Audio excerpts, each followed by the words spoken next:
What's up guys, welcome back to the channel. We got a small little install today. We got some hood struts for the IS300 because don't be that guy that just has the jack handle holding up the hood. So we got these new P2M hood struts, hood dampers that you can get on our website. So we're gonna show you guys how to install it. All right, so my hood struts are pretty broken. They actually don't exist.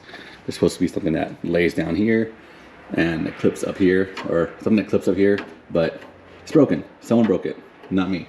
So we got some hood struts that we're gonna install, which should be super easy. There should be bolt-ons to the chassis and to the hood.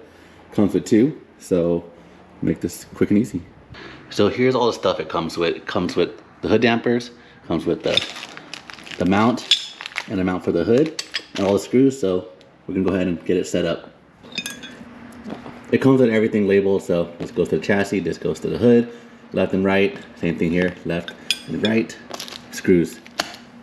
All right, we're gonna start on the left side, or passenger side, and we're gonna loosen this top one right here.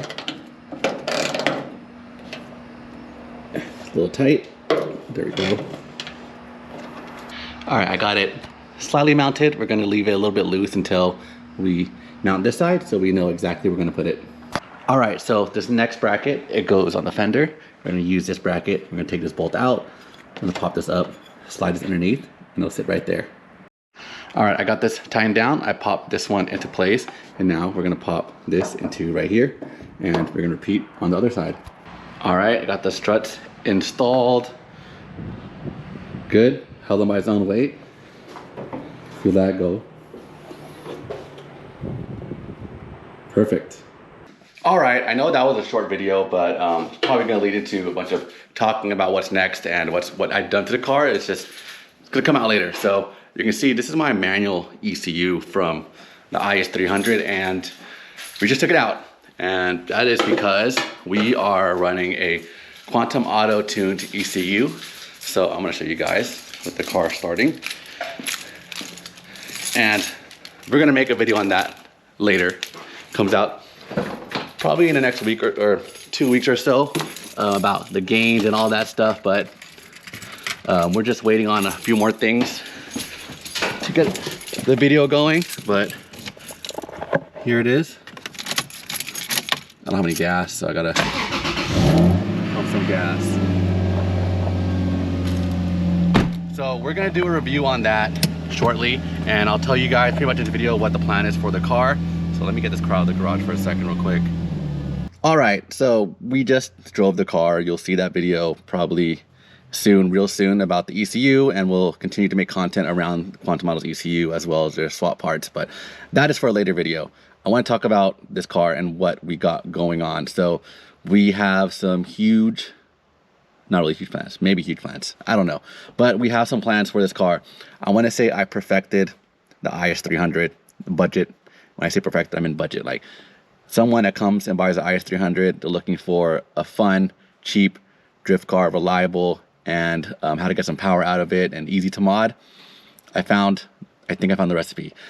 You know, I've been through so many different setups with this car, and there's this one setup that I like a lot.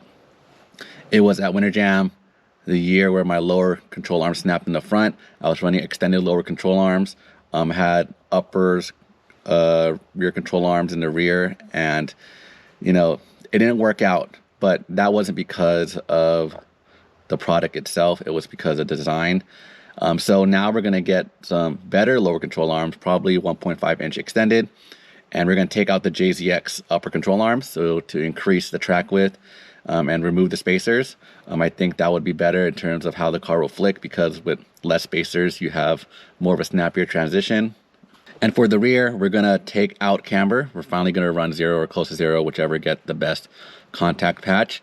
In the rear, we're gonna run lower control arms instead of uppers. So we'll keep the uppers stock control arm, and then we're gonna run lowers. So we're gonna run some Megan lowers, extreme camber version, to get the camber to 0.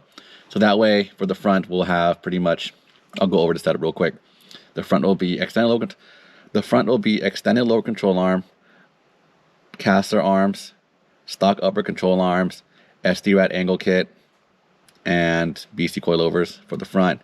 The rears will be excessive rear toe arms, which I need to get new ones. Stock upper control arms, well, they're technically IS300, but they're exactly the same. Megan rear lower control arm, extreme camber version, and just poly bushings all around. And that setup should be pretty good, pretty snappy, pretty easy to drive, and max grip along with this ECU. Right now it should be about a 20 horsepower gain. If we do some more stuff with it, which we'll see in a later video, we might get more. So stay tuned for that. You'll see some tuning happening on this ECU. But yeah, that's the plan for this car. I already have control arms coming in today, but we won't do that setup until after we test this ECU with this current setup, because I have tires I want to burn, and I had to sell these tires because with this new setup I want to do a 235 setup.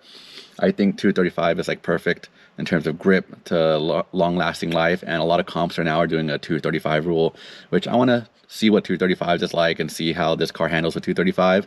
So we're gonna drift one time with this setup, sell the wheels, sell the control arms, sell whatever, and then do the new phase by February. So there's a lot of things, moving pieces. So we're gonna take it in phases.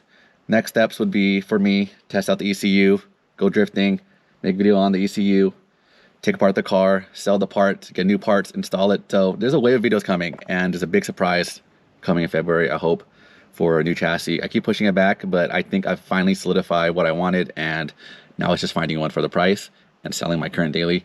So that will be for a future video, but pretty much an update video in this how-to video. So if you guys stayed for the video, I appreciate it. Make sure you subscribe.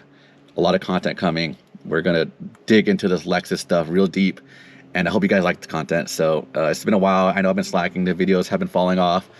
The business has been taking up a chunk of my time, but we're gonna stay consistent. We're gonna try. We got some people on board, so super excited. I'll see you guys in the next one. Peace.